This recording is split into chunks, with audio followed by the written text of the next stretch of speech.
Dobro da nismo imali novaca, jel? Jer da smo imali puno novaca, mi bismo se posvađali, a možda i potukli.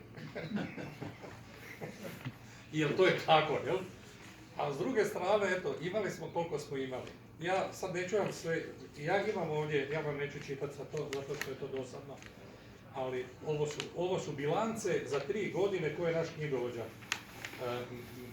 meni dao i koje će ići u pismohranu, a to ćemo se onda dogovoriti da li će ona ostati u Zagrebu ili gdje, ili ćemo sa novim...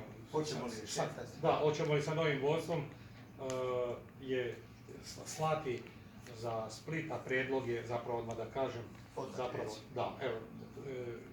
ljeto smo imali prijedlog među nama i među upravnom odboru da vam predložimo dakle, novi mandat, jel? Gledajte, ja mislim da trebamo biti sretni zbog današnjeg dana, zato što prvi put dolazi francuski predsjednik u Zagreb, a mi smo se ovdje okupili. Ne njemu baš u čast, ali raduje me što on došao.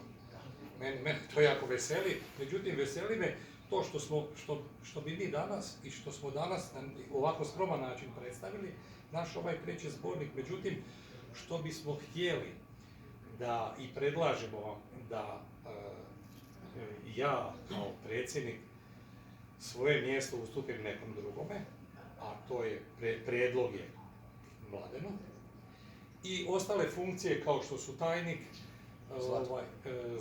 Zlatku Tomiću i dopredsjedniku Dumančiću. Zašto? Zato što bi oni isto trebali malo sada nešto raditi, jel Mladen? Već puno rade, šalim se. Zato što je to kulturno. Ja prvo smatram da je to vrlo kulturno. Drugo, Split je naš veliki grad, veliki grad i sa puno naših kolega aforista koji su ondje. Mladen je profesionalac u ovom dijelu i jako je blizak, zapravo on je gotovo sve vrijeme, osim drugih poslova, se bavi i s time i na televiziji, u medijima i tako dalje. Dakle, jedan velik profesionalac i smatram da je došlo vrijeme da amateri, kao što sam ja, prepuste mjesto profesionalcima i ja bih vama predložio, znači ova imena koja sam rekao na glasanje i ako ste za to, volio bih vidjeti vašu ruku jer ste za to da Mladen bude predsjednik, da Tomić bude tajnik i da dopredsjednik bude Dumančić. Ako ste za to, želio bih vidjeti vašu ruku. Hvala vam. Jednoglasno. Znate, ja sam napisao jedan aforizam da jednoglasno uvijek odlučujem sa mojim glasom. Nema veze koliko ima glasova. Imam izdvojeno mišljenje. Nećemo morat za Hajduk svi navijati. Nema nikakvih uvjeta. Evo ovo, na neki način, ovo što smo, o čemu smo i razgovarali, mi naši možemo. Hoćemo navijati za Hajdučiju. Da. To je drugo. Dobro, evo onda, znači Dražen ti snimaš, tako pa ćeš onda napraviti i pismeno zapravo, pismeni zapis. Evo, budući da se uvijek žurimo, a sad se stvarno moramo, još imam nešto posebice za reći. A to je navedena dvojica... A prije toga, oprosti. Mladen je tu, Mladen. Mladene, ti recimo. Da li se prihvaća? Ja čestitam. Da li se prihvaća? Ja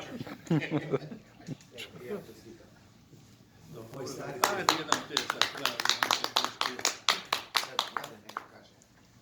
Dobro, Tomo i ovi ostali iz uprave su me stalno molili da se prihvatim toga i evo nekako sam ja to prihvatio u ovoj godini čitanja, godini Marka Marulića, godina Judite, 500 godina dakle od prvog tiska, a Marulić je pisao aforizme.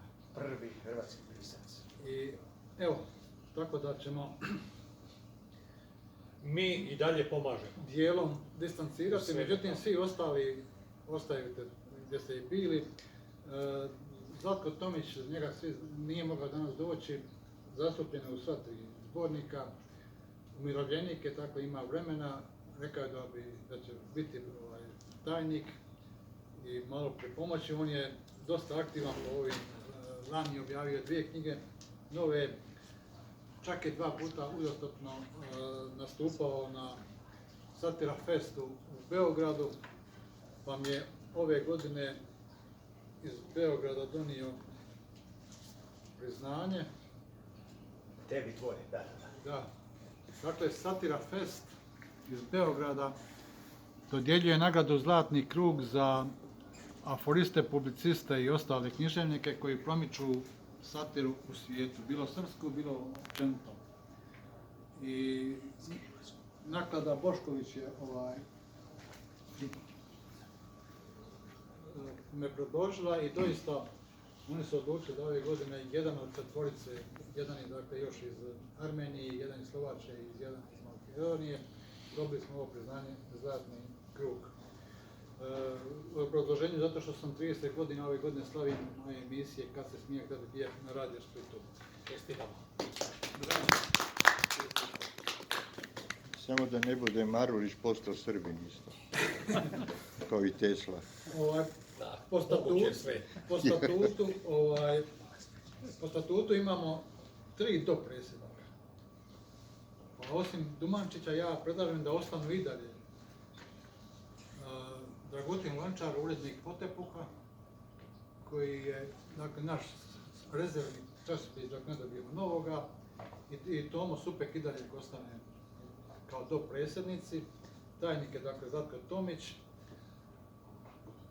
I neka ostanu dosadašnji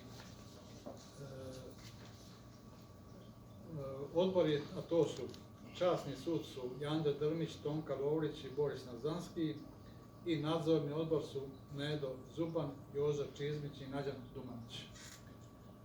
Nisu imali puno posla, valjda i neće imati, ali neka ostane i dalje do daljnjega. Svi ostali su radno predsjedništvo naše. Ja ću pokušati, pogotovo ova vremena kad se ne možemo ovako svrstati, svi ćete, valjda imate svi e-mail, uvezat ćemo se dakle u jednu ovu, Dražen to već dijelom Slav, ne znam da li ste primali, dakle ko nije tamo uključen, uključit ćemo ga, kad se ukuca UHAH, odmah naš 60-70 koji imamo e-mail, dobit ćete sve obavijesti šta se trenutno u društvu radi, koja je predstavljanje, koja je promocija. Predlažem da prvi i sljedeći koji bude praviti promociju, bilo gdje je to bilo u Gospiću, mislim da će u Gospiću biti Šinović ili još negdje, da mi doletimo pa pomognemo mu na predstavljanju i tako da mu preko Matice Hrvatske i ostalih udruga pripomognemo da recimo Splićanin predstavi knjigu u Zagrebu, a vi Zagrebčani u Splitu i tako dalje.